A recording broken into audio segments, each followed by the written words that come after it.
how do you capture a loose horse or mule or other equine if they are not in a confined space? Right now I'm in a pen, so I have a little bit of control. This horse is not going to go running out of my sphere of command, but I have no control over him. So I have a commercial halter. This is a halter. This is a commercial lead rope. They're attached by a really solid brass snap. If you're lucky, you'll have this type of equipment available. If you're not, I'm going to show you how to do this very same maneuver using a piece of rope or webbing that almost anybody might have available. So first, a little bit about safety. How do I approach this animal? Well, right now he's eating, he's calm, but he's not looking at me. He's really not paying too much attention. His head is down, his ears are inside the manger, meaning he doesn't know where I am, and he can't hear me too well. He keeps turning around and looking at me, so I feel reasonably certain he's aware that I'm here, but he's more interested in that food. I need to put this halter on him. Normally, when you're approaching domestic equines, you want to approach them from their left side. Historically, that's the side they're accustomed to being approached. It goes way back to medieval times and instruments of battle and warfare, and the way horses were approached and mounted and where swords were. But I really don't want to get myself between that horse and the fence, because that would put me in a dangerous position. So what I'm going to do first is get him to try to move away from the food, not easy, so that I get more of a safe zone, a bigger safe zone between myself, the horse, and that fence. Hey, boy. Good boy. A lot of horses respond just to your body language. I'm also going to try making a little smacking sound or kissing sound just to see if I can't get him to move away from the food. Good boy. Just a little body language. Now he's moving away. I'm going to see if I can get him to follow me. I'm asking him to move away from food, so that's not easy.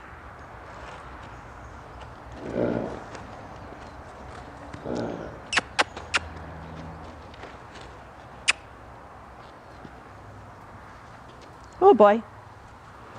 Good boy. Whoa. Okay, now I have him in a better place. I can approach this horse now with a lot more safety. So what I'm going to do, I'm going to take this halter, which is still latched. I'm going to put the halter over my right shoulder, and I have the rope in my hand. Notice that my lead rope is stacked. It's not coiled. So my hand cannot get caught in a loop. If anything happens, I just let go and drop it. So, stacked rope in my left hand, halter on my right shoulder. What I'm going to do first is try to get control of this horse by just capturing him with the rope. All right, I can now approach this horse safely from the left side, which is the side I want to approach him from. I've got lots of safe space out in front of him. He's eating, but he's also looking at me, so I'm pretty confident I'm not going to spook him. He's not going to make any sudden moves. So first thing I want to do is I want to gain control of him using my rope before I put the halter on. Whoa, boy. That's good. He's looking at me. He knows where I'm at. I'm going to approach him from his shoulder. And I'm going to take the rope and just very, very, very gently and quietly get it over his neck. And bingo, I have control. Now he's totally focused on this hay. I'm going to let him have a little bit. But now we're going to take him away from the food. But you see, whichever way he goes, I now have a little bit of control. Yet if anything goes wrong, all I have to do is just let it go, and I'm safe, and I can move out of the way. So that's step number one. Gain control with whatever you have. Just make sure you have enough space between you and that animal that you can get away quickly and you're not attached. So let's try that again. Oh, Sonny. Notice I'm approaching him from his shoulder. He can hear me, he can see me, even when his head's in the manger. Rope over his neck. I've got him. Now I can get him over here. Little tug. Whoa. Perfect. All right, now I have to transfer control from the rope to the halter. So how am I going to do that? Well, first, I'm going to Transfer the rope from my right hand to my left hand. Take the halter, unlatch it. Now I have to get this halter under his neck and over the top of his head. So notice how I did that. The rope's still on him. See that? I was able to grab him, bring him right back to where I want him. Halter is unattached. 2 parts. This is the part that's going to go over his head. This is the part that's going to stay near me and latch. And this is the part that his nose is going to go through. So I've got the rope. I'm going to reach over, let go for just a moment, but keep my hand right here on top of his head, just behind his ears. This is a point of contact. I have control, but I'm out of harm's way. If he moves his head back and forth, or he slings it around to get to a fly like he wants to do right now, I can get out of the way quickly. I'm not going to get hit by that head. At the same time, he likes being scratched there. It's just like scratching your dog behind his ears, okay? That feels good. So I have control, keeping my hand there, just going to come around. And do you see what he did? You see how he dipped his nose right into that noseband? Horses that are used to being handled a lot will usually do that. So they'll do half the work for you. Your job is to maintain control, keep your hand, and I kind of have my arm on him, but you see how far away I am? If you're in your turnout, if you're wearing a big helmet, you're going to need space between you and that animal. You want to maintain control, but keep yourself out of harm's way. So let's do that again. My hand's up here. I've got secure hold of the halter. Going to just drop the noseband down, slide his nose right through it, and secure it. You want to err on the side of too tight rather than too loose. And here is a really important thing to remember when you're putting a halter on an equine. Horses and mules are obligate nose breathers. They cannot breathe through their mouths. So if you let this noseband slip down over his nostrils, you're now constricting his airway, you're constricting his breathing, and you're also hurting him. So let's do that one more time. Because he's being very cooperative. I got him. He wants that food, but I've got him. Why do I have him? Because I have this rope loosely around his neck. If something quick happens, I just let it go, and we're all good, and we start over again. But I can keep him where I want him. I have him. I can move him a little bit. I can walk him a little bit if I need to. Whoa. But I want to get that halter on him. So, halter's in my left hand. Bring it under his neck. Bring my arm around. Maintain contact at all times. Let it drop down. He helped me out by dipping his nose into it. Just going to bring that up. Secure it. I'm on the next to the last hole here. Going to make sure it's centered so it's nice and balanced over the bridge of his nose. We're not covering up his nostrils. And I want also to point out my position during this entire maneuver. At all times, I have my right shoulder toward this horse, and he is never out of my line of sight. He can see me, but I can see him. At no time am I turning my back to him. Why? Because once I'm in this position, I can't see anything that he's doing. I can't tell what's going to happen. I want to be here at all times so that I can move away from him. Okay, now I got him. Halter's secure. Get my rope. Stack it, don't coil it. He wants that hay. So how much space do I need between my hand and his chin? Well, ideally I like to have about 8 inches to 12 inches, but right now he really wants to get to that hay, so I'm going to keep my hand a little closer to him. But I'm never ever going to do this because that might make him feel threatened. Right now he's feeling pretty safe. All he wants to do is get to that food. But if we were in a scary situation and my hand is here and he jumps, I cannot get out of the way quickly enough. My hand could get injured. So I'm much better off having a little bit more space. If I have to let go and get out of the way, I can. Right now, all I really want to do is just get him away from that food. So I'm going to snug up on it a little bit, move him away, and then we're ready to go. All right, now I've got this horse and I need to take him someplace. Right now we're in a pen. It could be a typical pen at a boarding facility, at someone's ranch, or maybe at the fairgrounds. But I need to get him out of here. So I've got him. I'm going to approach the gate. I want to make sure that he's not going to crowd me and run over the top of me. So I do have my hand a little bit closer to the halter because he's trying to get through this gate right now. I want him to stop right there. Hopefully you'll have someone to partner with you who will be on safety and will be at that gate. But if you don't, just make sure that you know where that animal is at all times when you approach the gate. Get the gate open, move it away from you so that you aren't trapped inside. Make sure you have control of that horse. I like to back him up a little bit if I can with a little bump. Now this is a narrow opening. I do not at any time want to find myself directly between the horse and that post. So I'm going to come through a little bit ahead of him. I'm leaving myself plenty of rope.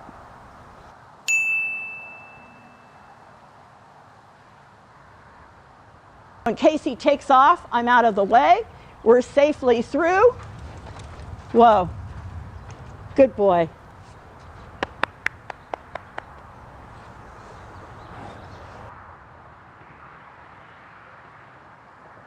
Ready to come out, Marty? Okay, coming out.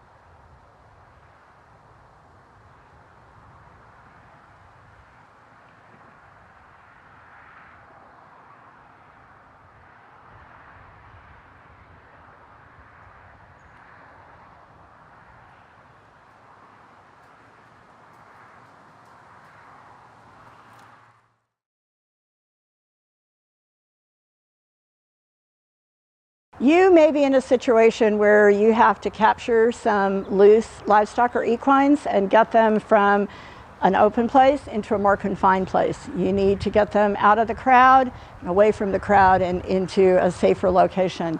You might need to lead them out of a burning building or out of an area where flood is approaching. And you may not be fortunate enough in that situation to have access to commercial halters. But what you will have access to, especially if you're a firefighter or search and rescue, you will have this or you will have this, probably both. So piece of rope about 15 feet long, piece of 1-inch webbing about 15 feet long. Either of these are going to be your best friend and work just fine. I'm going to show you how to make an emergency halter, and right now I'm going to choose the rope.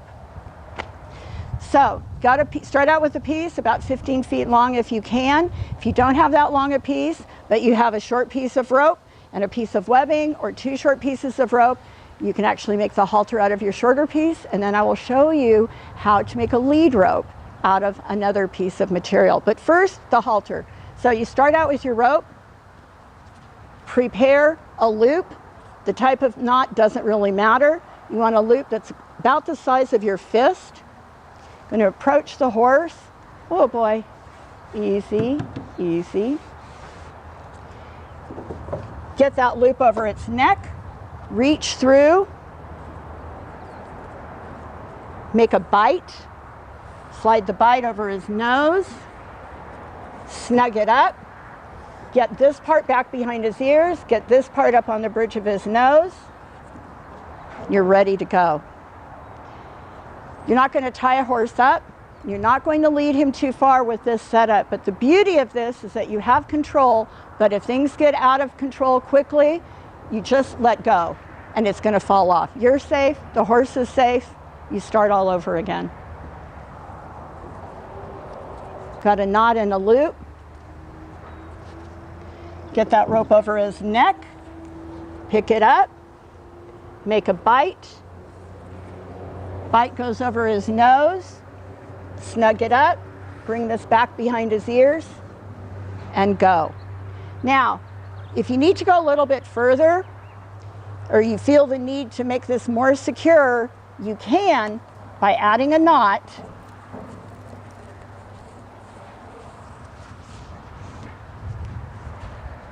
And now this halter is much more secure, but the danger here is that if you have to let go, this animal is now trapped, and this can become a real hazard for him.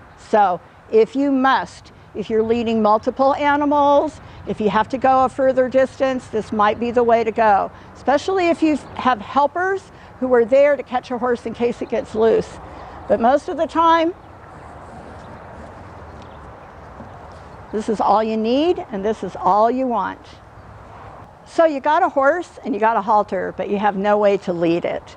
And that's often the case. Maybe the horse is loose because it has broken loose from the place in which it was tied. This happens commonly around rodeo grounds, fairs, horse shows, public assembly places where you've got people in equines. Or you might have a fire flood situation and the horse is afraid, it's gotten loose, it's stepped on his rope.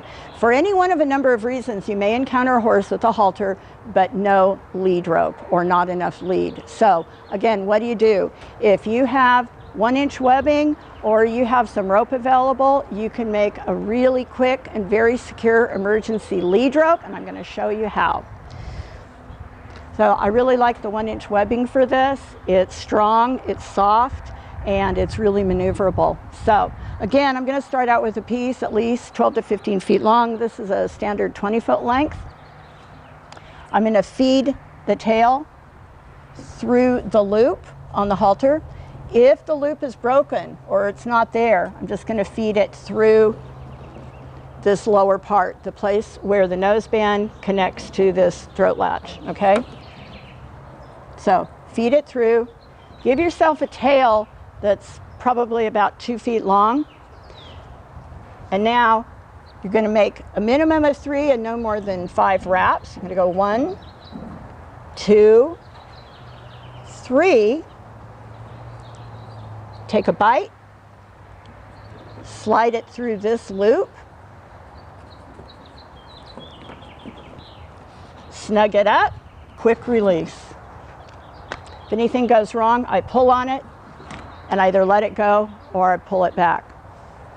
So I'm going to do that one more time. Feed it through.